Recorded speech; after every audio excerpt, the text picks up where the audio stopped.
আবু তালেব বলল, ইন্নী আলা মাযহাবি Abdul Muttalib, আমি আব্দুল মুত্তালিবের মাযহাবের মরে গেলাম। এই বলে মরে গেল।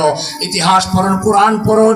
আল্লাহর নবী সেই চাচার মৃত্যুর পরেও আফসোস করতে লাগলেন, কাঁদতে লাগলেন। এবারে আল্লাহ রাব্বুল আলামিন নবীকে জানিয়ে দিলেন পরিষ্কার, সূরা কাসাস 28 নম্বর সূরার 56 নম্বর আয়াতে আল্লাহ বলছেন, ইন্নাকা লা তাহদি মান আহবাবতা। হে নবী, আপনি যাকে ভালোবাসেন, আপনার চাচা, আপনার আপনজন, আপনি ভালোবাসতে যাকে হেদায়েত দিবেন, ইন্নাকা লা তাহদি, আপনি হেদায়েত দিতে পারবেন না আলা মান আহবাবতা, যাকে আপনি ভালোবাসেন, ওয়ালাকিন্নাল্লাহ ইয়াহদি মান ইয়াশা, বরং আল্লাহ যাকে চান তাকে হেদায়েত দেন। হেদায়েত দেওয়ার মালিক কে?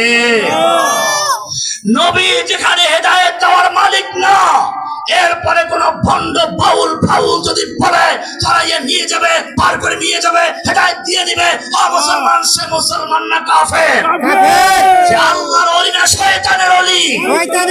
পরিষ্কার শয়তানের ওলি, এগুলো শয়তানের ওলি আছে। আমি শুধু আয়াত দিয়ে দেখাবো, অনেক লম্বা আলোচনা করা যাবে না।